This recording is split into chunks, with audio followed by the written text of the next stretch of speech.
ඔයාගේ රිලේෂන්ශිප් එක ඇතුළෙත් ඔයාගේ පාර්ට්නර්ගේ මේ වගේ ගති ලක්ෂණ තියෙනවද කියලා ඔයා බලන්න. බලන්න මේ රිලේෂන්ශිප් එක ඇත්තටම සීරියස් එකක්ද නැද්ද කියලා. 1. වචන සහ ක්‍රියාවන් එකිනෙකට ගැලපෙන්නේ නැහැ. ඔයාගේ පාර්ට්නර්ගේ වචන සහ ක්‍රියාවන් එකිනෙකට ගැලපෙන්නේ නැහැ කියන්නේ එයා කරන්නේ ඇත්තටම බොරු. මොකද එයා කියන දේ කරන්නේ කරන දේ කියන්නේ වගේ කෙනෙක් නම් ඇත්තටම එයා කරන්නේ බොරුවක්. ඒ නිසා ඔයා එයාගේ අවධානය දෙන්න ඕනේ වචනවලට නෙමෙයි එයාගේ ක්‍රියාවට. දෙවෙනි කාරණාව. එකම වැරද්ද නැවත නැවත කිරීම. ඔයාට එයා වැරද්දක් කරා නම් සමාව දීලත් ආපහු ඒ වැරද්ද එයා කරනවා නම් ඒක ඔයා සැලකිලිමත් වෙන්න ඕන කාරණාවක්. ඔයා සමාව දෙන්න එයා ඒ වැරද්ද කරනවා කියන්නේ එයා කරන්නේ ඇත්තටම බොරුවක්. එයා ඒ වැරද්ද හදාගන්න අකමැතිකමක් තියෙන්නේ. ඒ නිසා ඒ කාරණාවට අවධානය යොමු කරන්න. තුන්වෙනි කාරණාව. ඔයාගේ ඉමෝෂන්ස් එක්ක එයා සෙල්ලම් කරනවා. ඒ කියන්නේ ඔයාව කිසිම අවස්ථාවක ගණන් නොගෙන ඉන්නවද?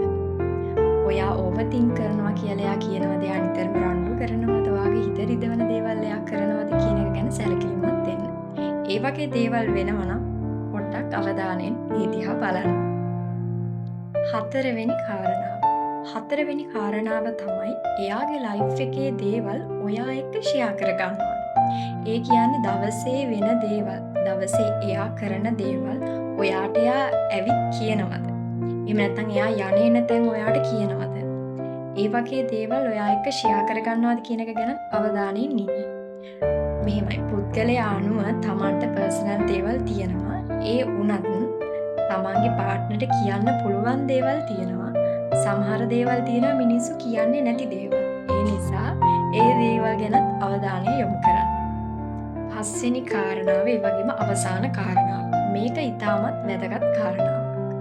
මේ කාරණාව තමයි ඔයාගේ පාර්ට්නර් ඔයාගේ මේ රිලේෂන්ශිප් එක ඇතුලේ ඔයාට දෙන වටිනාකම මොන වගේ එකක්ද කියන එක. ඔයාට තේරෙනවද එයා ඔයාට වැලියු එකක් දෙනවද කියන එක ගැන? නැත්තම් රණ්ඩු වෙනවද ඔයා කියන කිසිම දෙයක් ගණන් ගන්නේ නැද්ද?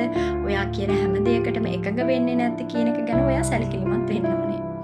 එයා හැම වෙලාවෙම ඔයාගේ මතවලට කැමති වෙන්නේ නැත්තම් එයා කියනවා නම් ඒක නෙමෙයි මේක හරි කියලා එයාගේ මතයම නිතරම ඉදිරියට දානවා නම් ඔයා කල්පනා කරන්න මේ රිලේෂන්ශිප් එක තවදුරටත් කරනවාද නැද්ද කියන එක ගැන.